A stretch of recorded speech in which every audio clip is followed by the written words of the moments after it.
that. So let's get out our homework from last night. You guys had some questions to do. Now the questions are getting more difficult. They're getting a little trickier. So we need to be careful about how we answer these a little bit. And we've seen a couple of trick questions so far. What are some examples of questions we have to be careful with? The salary. How much salary are you looking to make? Have you ever had a problem with your former boss? Okay, that's another tricky one. Remember, how long would you like to work for us for? Some of those are tricky. What type of person do you not want to work for? So those are ones we have to be a little more careful with. Same thing, 30, another trick question. What has disappointed you about a job?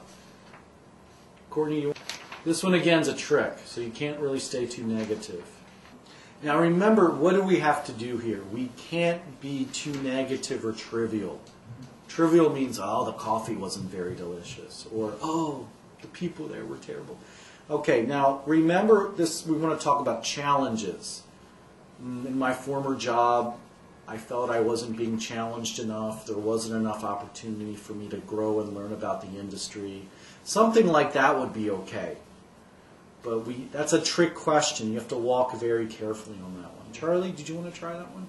Okay. I want to say be careful with this one. You never hate your boss. In real life, you might hate your boss. But remember, a lot of times, your boss is going to be the one interviewing you. Okay, and they're looking out for themselves. So you never want to say anything negative about that. Now, I think I agree with you personally, but we wouldn't want to say that. Girls, can you think of a way to help him out with that? Now, a lot of this is just changing the language a little bit. Why would you not want to say, I got stressed out? Right, and it says that you really can't work well under pressure. So you could say, I was feeling the stress. But stressed out in English means, I can't take it anymore. So these little differences can actually change a lot in the meaning. That was pretty good. I would clean it up a little bit. Are you willing to work overtime nights and weekends? Okay, be honest. Be honest. Now, what could be an honest answer? I don't like working weekends. That's honest. But as a teacher, I sometimes have to. So you could be honest with that. You could say, well, although I believe in working hard and enjoying my free time, I realize that sometimes the company will need me to work on nights and weekends. And although I value my free time, occasionally if I have to give up a few nights and weekends for my career, then I'm willing to do that. That's an honest answer. Does it say like, I love working nights and weekends? No. But it says, if I have to, I will. So be honest about that. How would you know you were successful on this job? So that means, how do you evaluate yourself a little bit? And Misun, can you read some of the suggestions? You set high standard for yourself and beat them. How would you know you were successful on this job? So that means, how do you evaluate yourself a little bit? And Misun, can you read some of the suggestions? You set high standard for yourself and beat them. Okay, so that means you set goals, because we're always a goal-oriented person. We set goals. Okay, Courtney? Your outcomes are a success. Yeah, you set goals, and also you achieve what you wanted. You're successful. And then Charlie?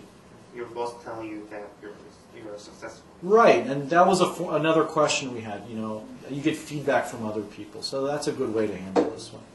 So that'll be for Monday plus the presentation, 3 to 5 minutes. It's like a left shoe and a right shoe. They always go together. So this handout briefly explains what a cover letter is, because you guys may have never even seen one before. Now, the cover letter should really be personalized to each company.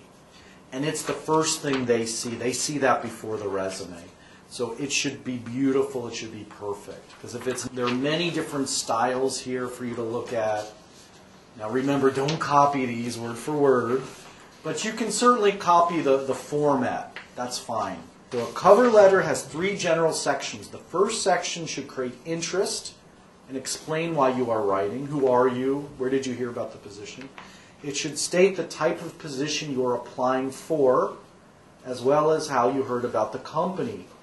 Also, in your first paragraph, refer to your enclosed or attached resume.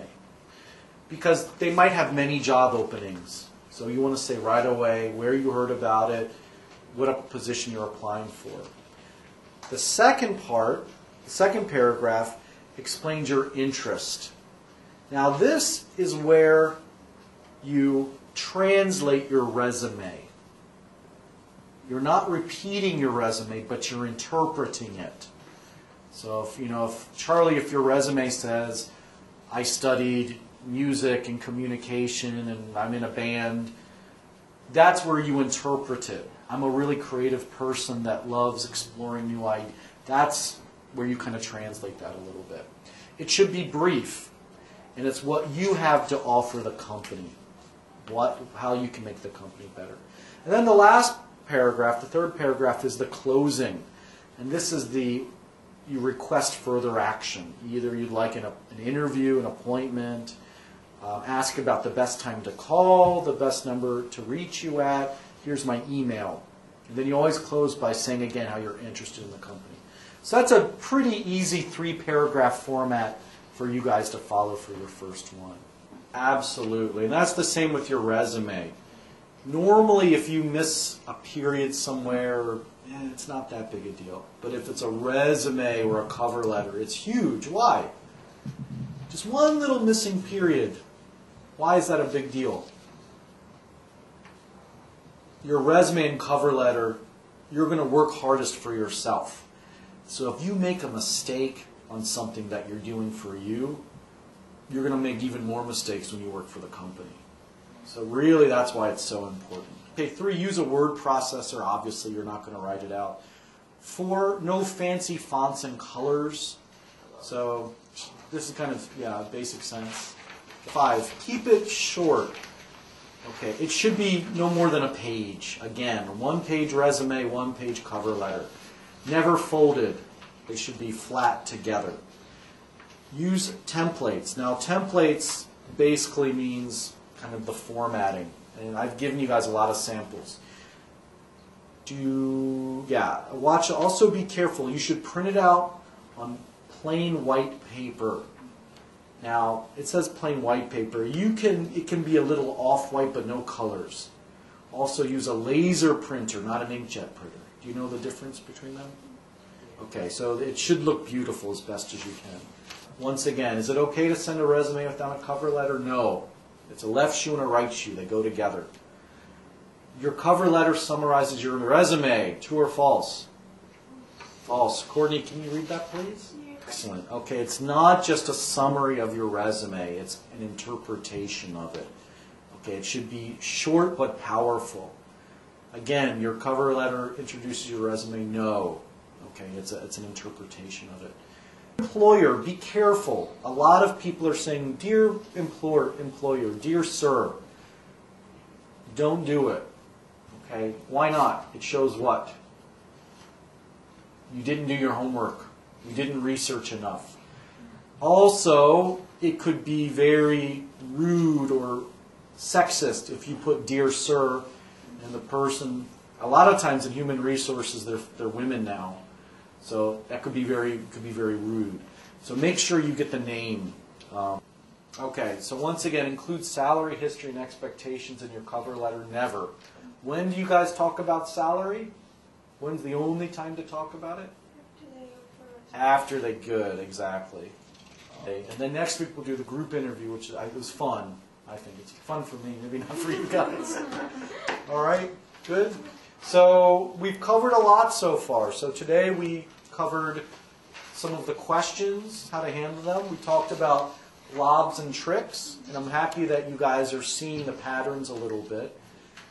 Then we also started cover letters. So cover letter, resume go hand in hand.